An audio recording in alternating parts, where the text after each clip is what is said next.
You were not born to shrink yourself. You were born to take up space, speak loud, and walk like you own every damn room you enter.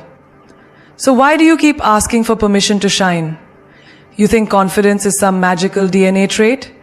No, darling, it's built.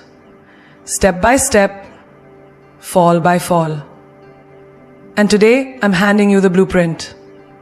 Let me ask you something. How long will you keep waiting for someone to validate you?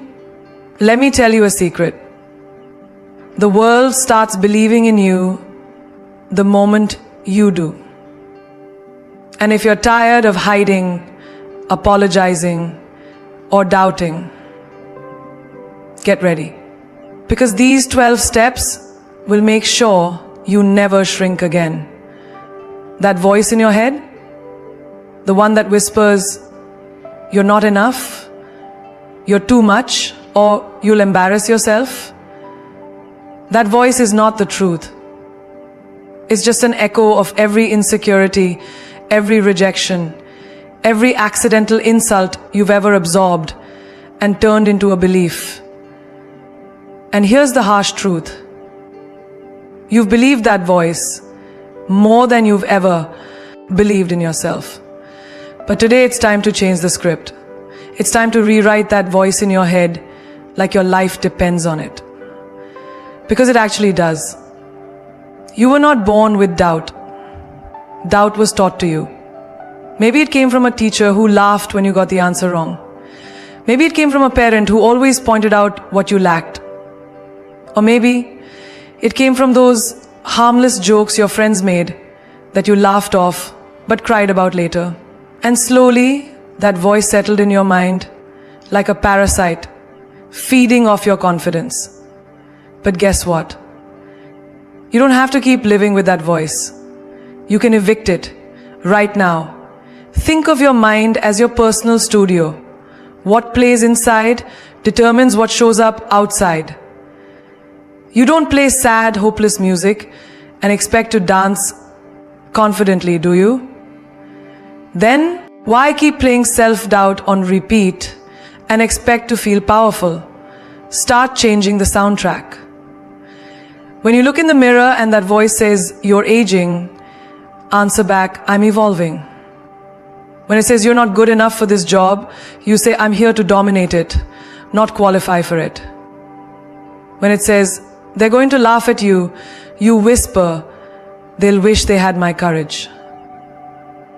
Let's make it real. Imagine you're walking into a meeting. Your hands are sweaty, heart pounding, and that voice says, don't speak up, you might sound stupid.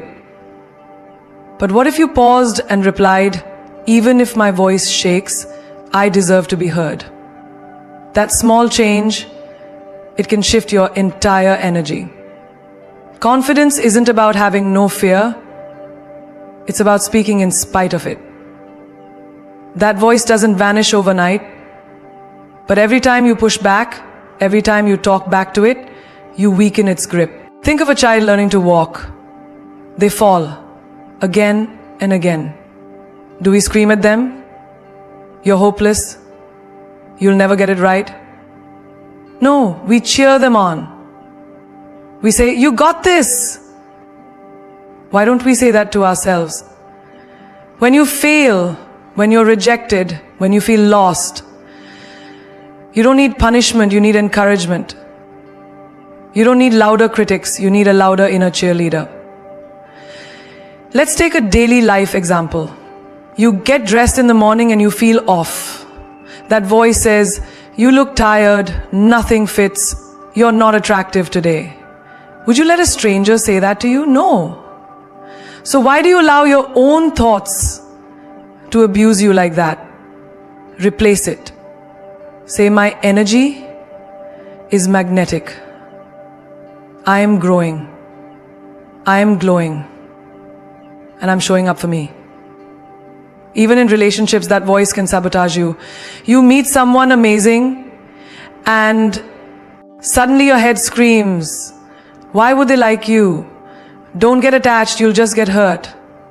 But that's not your intuition. It's your trauma talking. Trauma wears your voice and fakes wisdom. But you can rewrite that moment and say, I'm worthy of love that sees me, not love that confuses me. And when it comes to dreams, starting a business, moving to a new city, speaking on stage, that inner voice might yell, who do you think you are? You answer back, I am exactly who I needed when I was younger. I am becoming the blueprint. You are not your thoughts. You are the power that chooses which thoughts to believe. That's the real flex. Confidence is born the moment you stop letting your past dictate your present. So next time that voice in your head tries to play small, change the tone, change the words, and change the damn story. Let's get one thing straight. Your flaws aren't your weaknesses. They're your signature. They are the brushstrokes that make your story raw, real, and unforgettable. You keep trying to erase them, hide them, tuck them behind filters and fake smiles. But the truth is, what you've been trying to fix might actually be the very thing that makes you magnetic. Confidence doesn't come from pretending to be flawless. It comes from owning your flaws like they're your armor. You've got scars? Good. That means you've healed. You've made mistakes? Excellent. That means you've lived. You failed? Perfect. That means you were brave enough to try. The people who try to act perfect, they're just scared of being seen. But you don't need to perform perfection. You need to wear your truth like a crown. Let's say you stutter when you're nervous. For years, maybe you avoided public speaking, job interviews, even conversations that mattered. That stutter became a shame, a prison. But here's the switch. The flaw is not in the stutter. It's in the silence it forced on you. The power comes when you walk into that meeting and say, yeah, sometimes I stutter when I'm passionate. Get ready, because I'm passionate about this. That's how you flip the script. You don't shrink your quirks, you shape them into your identity. You might be someone who overthinks. You analyze every situation, every word, every gesture. People say you're too much, but that same flaw, it makes you deeply intuitive. You see what others miss. That makes you an excellent leader, a deep friend, a visionary. The only thing standing between you and your confidence is how you define what you think is wrong with you. I don't say I think what others miss. That's what I do for living. That's why I think what I do for living. I don't say I think what others miss. I see what you change the definition, and suddenly you're not flawed, you're rare. Imagine being in a relationship where someone tells you you're too emotional. You cry at sunsets, you feel everything intensely. You've been told it's a weakness. But here's what they won't say. Your emotions are a superpower. They connect you to the world, to beauty, to pain, to healing. When others go numb, you stay human. And in a world desperate for realness, that is gold. You don't numb your light just because someone couldn't handle its warmth. Think about those so-called physical flaws. Maybe you've got stretch marks, acne scars, a crooked tooth, or a body that doesn't fit Instagram's definition of perfect. But who set that standard? Who decided flawless skin is beauty? Flaws are stories. Stretch marks mean you grew. Scars mean you survived. That crooked tooth, that's your mother's smile passed down. And that body, it carries you, moves you, holds your soul. That's more than enough. You don't need to fix your body, you need to fix your mirror. Even in professional life, flaws can turn into assets. Maybe you're disorganized, and you've always hated it. But in that chaos, you're creative. You don't follow straight lines. You create waves. That kind of mind can disrupt industries, start revolutions, change narratives. So stop trying to color inside the lines if you were born to draw outside them. You weren't meant to fit in a mold, you were meant to shatter it. Your flaw could be your accent. People mock it, misunderstand it. But that accent, it tells a story of heritage, of struggle, of resilience. Own it. Speak louder. Let your roots be louder than their judgments. Confidence comes from saying, "This is who I am." Take it or take notes. You're not broken. You're beautifully unfinished. And confidence isn't about waiting to be perfect. It's about daring to be seen exactly as you are. Not despite your flaws, but because of them. When you walk into a room, your energy should speak before your words ever do. I'm not talking about arrogance. I'm talking about presence. The kind of presence that doesn't ask for attention. It commands it. The kind that walks in without apology, without shrinking, without waiting for permission to take up space. Because confidence isn't something you wear like makeup. It's something you radiate from within. And when you truly own your space, the room starts to adjust to your frequency. You've been taught to play small, to tone it down, to dim your light so others don't feel blinded. But playing small doesn't protect you. It imprisons you. When you walk in like you own the room, it doesn't mean you're better than anyone else. It means you are no longer willing to act like you're less. Picture this. You walk into a high-stakes meeting and instantly you feel the pressure in your chest. Everyone's older, richer, more experienced. That little voice in your head says, "Don't speak unless they ask you. You're lucky to be here." No, flip that script. Say, "They're lucky I showed up. I bring value. I bring vision. I bring fire." And then walk like it. Sit like it. Speak like it. Because posture is power. Energy is loud even in silence. Think of an actor stepping onto a stage. Even before the first line is spoken, you can feel the confidence in their stride, their eye contact, their breath. You deserve to live your life like you're on that stage. Not faking it, but feeling it. Confidence isn't about pretending to be fearless. It's about being brave despite the fear. It's about telling your inner critic thanks for your opinion, but I've got this. Let's take a real life scenario. You're at a party, you don't know anyone, and you suddenly feel invisible. That's the moment most people shrink. They grab their phone, stare at the wall, wait for someone to notice them. But not you. You put that phone away, shoulders back, head up. You walk in like your energy is the main event. You smile, not because you're trying to impress, but because you're grounded. That's how you shift the room.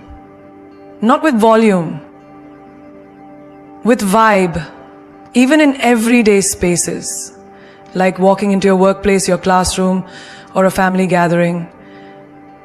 Don't wait for someone to affirm your worth. Carry it with you. Let your footsteps sound like purpose. Let your eye contact say, "I know who I am." Don't slouch into spaces. Step in like you belong there. Because you do.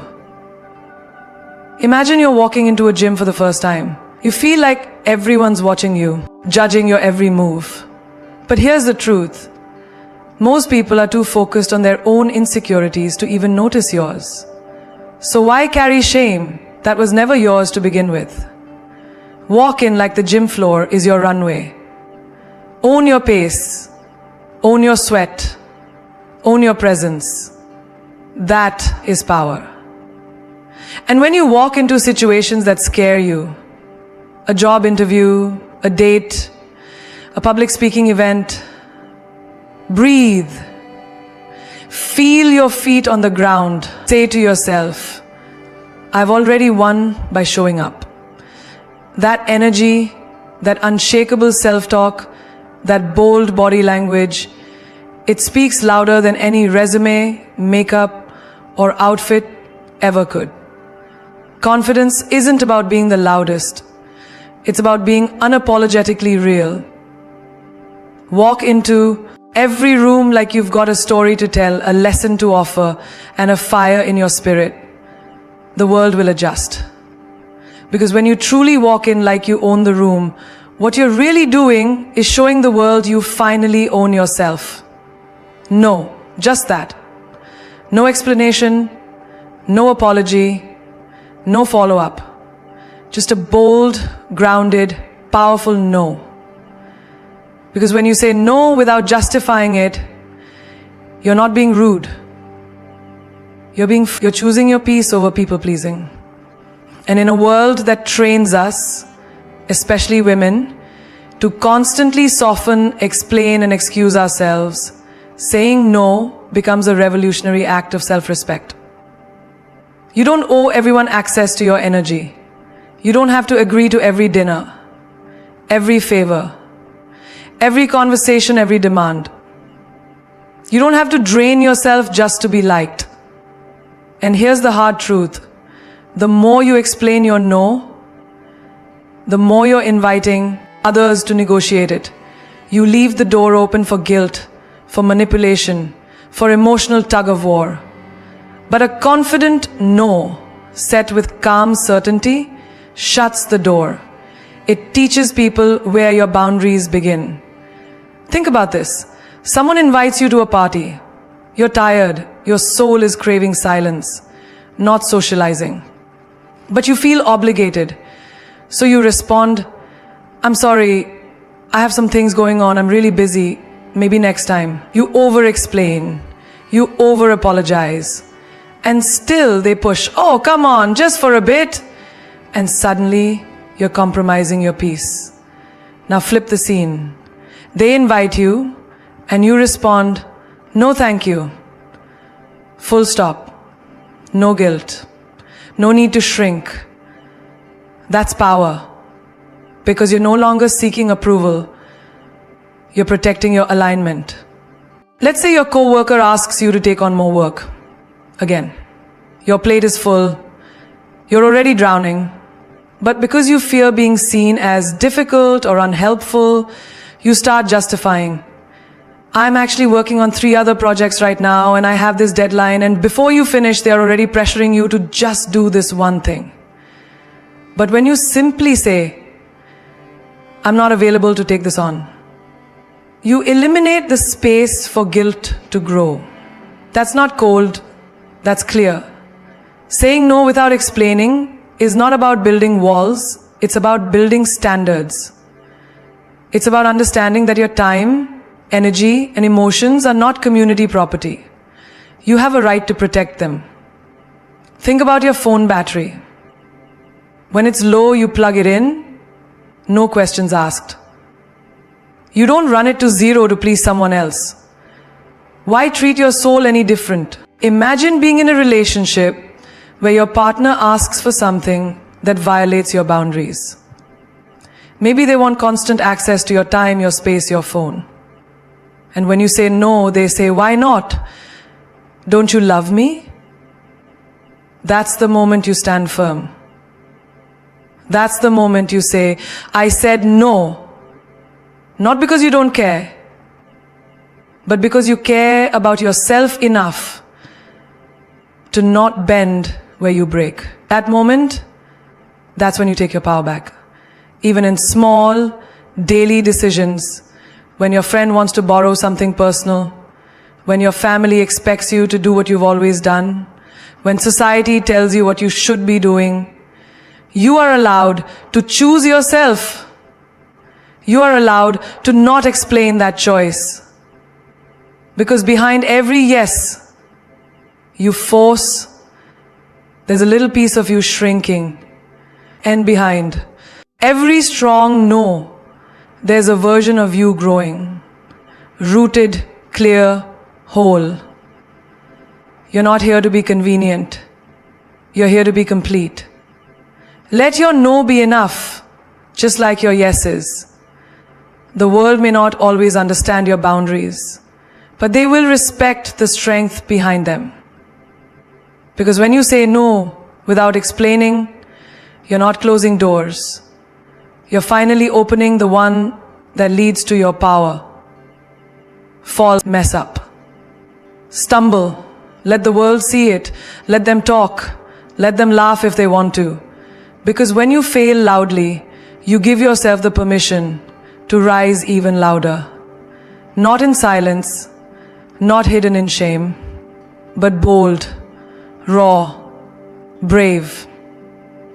That's the kind of failure that forges greatness. That's the kind of failure that makes legends. You see, we've been trained to fear failure like it's a stain that can't be washed off, like it's the end of the story. But it's not. It's just the first messy chapter of the part that gets good, real good. When you fail quietly, you stay stuck, you hide, you fake perfection. But when you fail loudly, you own it. You learn faster, you bounce back stronger. You say to the world, yeah, I fell, but watch how I rise. Think of a singer missing the note in front of thousands. The whole stadium hears it. There's a gasp, maybe even some mocking. But then they take a breath and hit the next note so powerfully that it shakes the entire arena. That's what it means to rise louder. You don't bury the fall. You use it as your launch pad.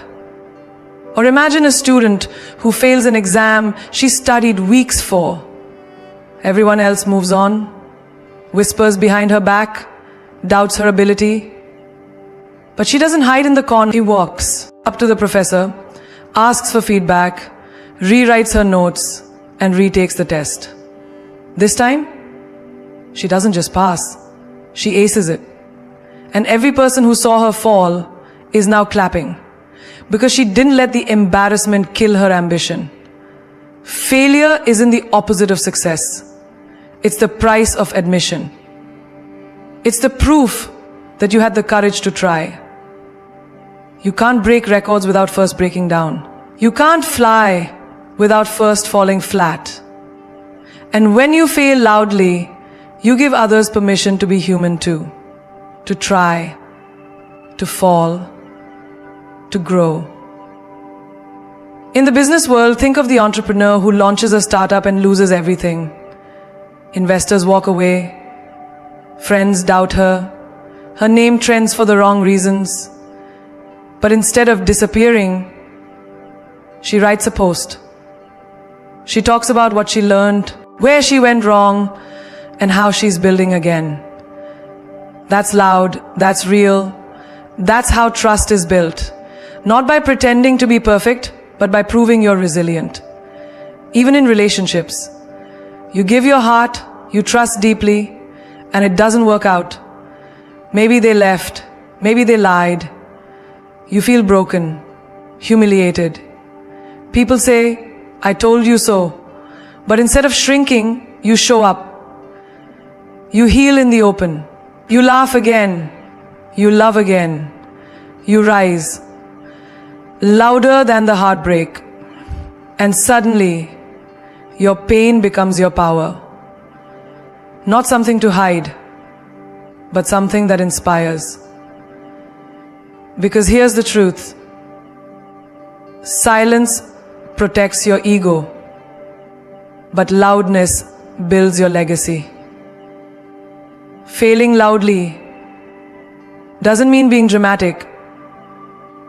It means saying, yes, I lost, but I'm not done. And the louder you rise, the more unstoppable you become. People remember how you rise, not how you fell. So don't whisper your way through the lessons. Don't let embarrassment rob you of evolution. Let the world watch your rebuild. Let them witness the rise. Because when you fail loudly, you don't just recover. You awaken the fire within. The kind that says, this was not the end. This was the ignition. You're not meant to be understood by everyone. And that's the point. Life isn't about fitting in. It's about finding those rare souls who see you. The ones who don't just clap when you win, but who hold your hand when you're falling apart. The ones who don't need you to shrink to be loved, but who love you more every time you expand. Surrounding yourself with people who see you is not a luxury.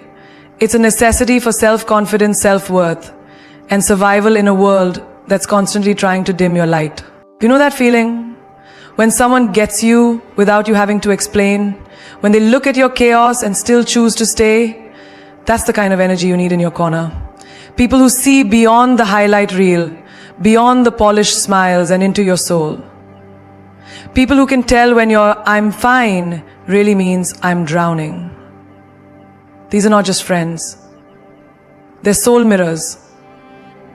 Think about the artist who paints with wild colors and bold strokes, pouring her heart onto the canvas. The world walks by, criticizes, misunderstands, scrolls past. But then one person stops. They look closer. They feel the pain, the story, the courage in that chaos. They don't just see the painting. They see her. And suddenly, she doesn't feel alone anymore. That one person is worth more than 1,000 who only applaud when it's trendy too. In the office, you're constantly performing, achieving, hustling. Everyone loves your results, but no one sees the late nights, the anxiety, the moments when you questioned your worth. But then there's that one colleague who says, "You don't have to prove anything to me. I already see how hard you're trying." And in that moment, your walls come down. Because finally someone values your effort, not just your output. Or maybe it's your family, where expectations are tight and appearances matter. You're the black sheep, the dreamer, the rebel.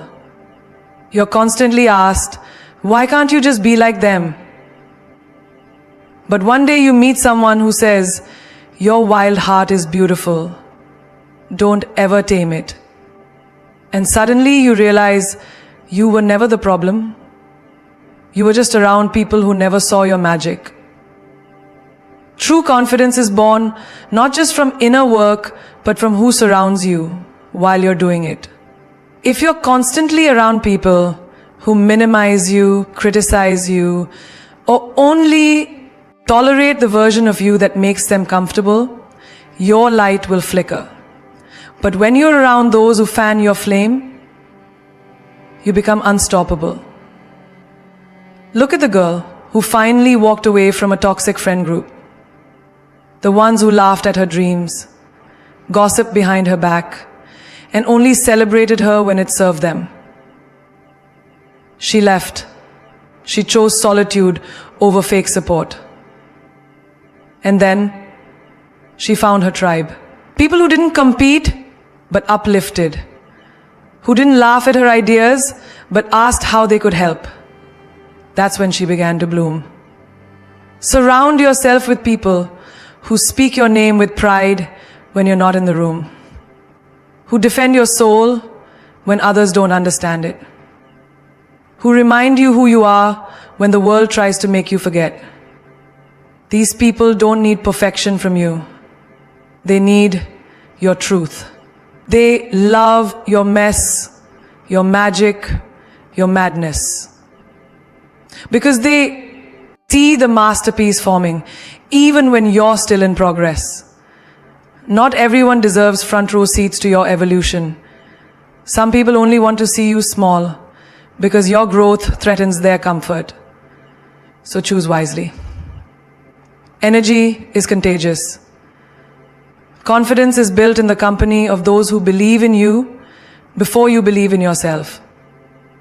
Be around those who make your heart feel safe and your dreams feel possible. That's not just love, that's power. So after everything we've uncovered together, every flaw owned, every no said without apology, every failure shouted and risen from, every room entered with boldness, every toxic tie cut, and every truth embraced, it all leads to this one undeniable truth. You were never meant to be invisible. You were never made to live quietly behind someone else's spotlight. You were born with a roar in your soul, not a whisper. And now, it's your time to remember it. Let the world say what it wants. Let them misunderstand, misjudge, mislabel. That's not your burden to carry. You are not here to convince people of your worth. You are here to live it. Loudly, unapologetically, fearlessly. The greatest rebellion in a world that thrives on your insecurity is to love yourself without needing permission. So stop waiting for someone to validate you. You are the damn stamp. Remember this. Diamonds aren't found in comfort zones. Legends aren't born in silence. Warriors aren't made in approval. You build confidence not when life claps for you, but when you clap for yourself, even when your hands are shaking. Even when the world turns its back and all you have left is your heartbeat and your belief. That's when queens are made. That's when kings rise. You don't need a crown to be royal. You need courage to be real. Every single time you choose your truth over their expectations, your voice over their noise, your peace over their chaos, you win. That's self-confidence. It's not arrogance. It's not ego. It's simply this powerful declaration. I will not dim so you can shine. I will not fold so you can feel big. If I have to stand alone to stay aligned with who I am, I will. And I will stand tall. Let them call you too much, too loud, too bold. That's their way of saying you're no longer easy to control. Wear it as armor, smile, and keep walking. You weren't made to blend in. You were born to disrupt. To walk into rooms and make silence speak. To turn doubt into drive. To turn pain into power. To turn every scar into a badge of honor that says, yes, I've lived. And I'm still here. And maybe they'll ask, who does she think she is? Say it loud. I am enough. I am becoming. I am fire wrapped in skin. And I don't need your mirror to reflect my greatness. Let them say you've changed. You're supposed to. Growth is uncomfortable. Confidence is rebellious. But it's the only way to truly feel free. You don't owe anyone the old version of you. The one who said yes just to keep peace. The one who made herself small just to be loved. She's gone. She evolved. She's not bitter. She's better. And hear this deeply. Confidence is not built in comfort. It's built in choosing yourself every single day, even when it's the hardest choice to make. So walk tall, head high, shoulders back. Be the storm that doesn't beg to be noticed, but can never be ignored. Speak with fire. Move with purpose. Love yourself so fiercely that it intimidates those who try to break you. And don't just exist. Own every inch of your space. You were not put here to shrink. To every girl, every woman, every soul who's doubted their worth, questioned their power, or dimmed their light, this is your awakening. You don't need to be perfect. You just need to be you. Unfiltered, unafraid, and undeniably unforgettable. And if the world still doesn't get it, look them in the eye and say, I'm not here to be liked. I'm here to be legendary. Because self-confidence isn't just a step, it's a revolution. So now, go start yours.